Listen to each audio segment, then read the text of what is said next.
Alors, bonjour et bienvenue dans l'univers de la Bachmitra. Je m'appelle Élise Vigneault puis je te présente aujourd'hui mon accessoire coup de cœur pour créer de la place dans ton corps puis dans ton esprit. Alors, qu'est-ce que c'est que la Bachmitra? Bach pour dos en anglais, Mitra pour ami en sanskrit. C'est un accessoire qui a été créé par Brigitte Longueville. J'ai eu la chance d'être formée par elle au Mexique il y a plusieurs années.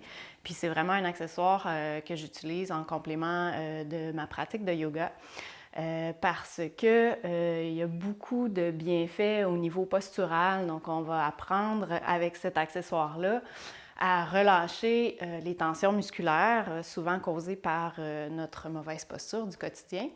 Puis également relâcher certains inconforts, parfois même au niveau émotionnel. Donc on va travailler également le relâchement au niveau du système nerveux.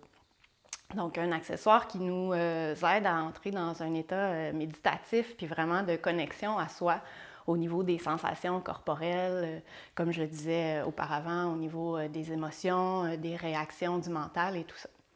Alors, dans cette vidéo-là, je vais prendre le temps de t'expliquer la position de base, celle la plus utilisée, là où on positionne la Bachmitra dans le milieu du dos. Donc, c'est vraiment la posture principale. Je vais aussi, dans d'autres vidéos, te montrer un autre positionnement.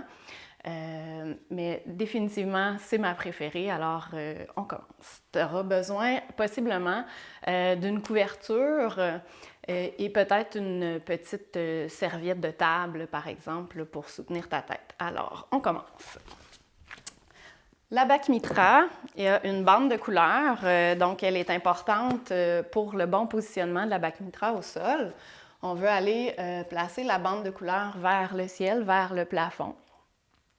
Ensuite de ça, pour aller placer le corps, on a besoin d'une référence qui est le sternum, l'os à l'avant ici de la poitrine. Donc, je t'invite à toucher ton sternum puis à descendre jusqu'à ce que tu sentes un petit creux, la pointe de l'os finalement à l'avant, et de tracer une ligne jusque dans le dos qui va correspondre également à une autre référence, c'est la pointe de l'omoplate, l'os pointu qui est dans le dos ici. Donc, c'est la même référence à l'avant, à l'arrière. Donc, ce point-là est très important pour aller bien positionner le corps sur ta Bachmitra.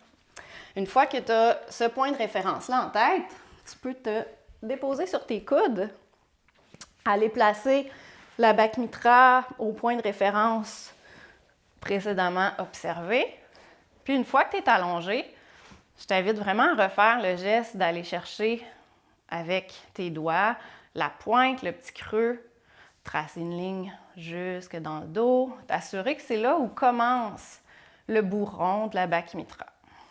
Une fois que c'est fait, on prend soin d'allonger la tête, donc tu peux prendre ta tête entre tes mains, ramener un petit peu le menton vers ton sternum, tirer le cuir chevelu vers le sommet de ta tête, puis redéposer la tête ensuite, t'assurer que le front est bien parallèle au sol. Si ta tête a tendance à partir vers l'arrière, ça veut simplement dire qu'il y a un petit peu plus de tension dans tes épaules.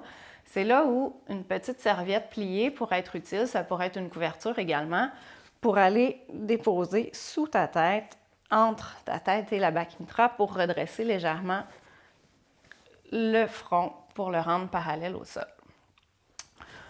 Une fois que ta tête est bien positionnée, on va aller placer tes pieds, largeur des hanches, puis les hanches, ce n'est pas l'extérieur des hanches qu'on veut observer, c'est vraiment les petits os qui sont en avant du bassin ici. Donc, on veut placer tes pieds largeur de tes hanches, sortir légèrement les talons vers l'extérieur pour amener le bord externe de tes pieds bien parallèle. Puis ensuite, au niveau des bras, mais à toi de voir, soit que tu mets les paumes de main sur ton ventre en écartant bien les doigts. Ça referme un petit peu les épaules, ça va peut-être enlever un petit peu de pression au niveau de ton dos. Sinon, l'autre option, c'est de déposer les bras au sol, paumes de main vers le plafond pour laisser tes épaules s'ouvrir et se détendre vers le sol. Donc ça, c'est vraiment notre position de base qu'on va utiliser dans les autres vidéos pour aller travailler un peu plus en mobilité au niveau des épaules puis de la colonne vertébrale. Pour sortir de cette posture-là, l'idéal, c'est d'allonger un bras vers l'arrière, puis sur une expiration, se rouler complètement sur le côté, déposer la tête sur le bras, puis soit enlever la Bachmitra pour se rouler à nouveau sur le dos ou encore d'utiliser la main pour se redresser complètement et revenir. Alors, je te propose quelques petites séquences dans les prochaines vidéos pour aller travailler avec la Bachmitra.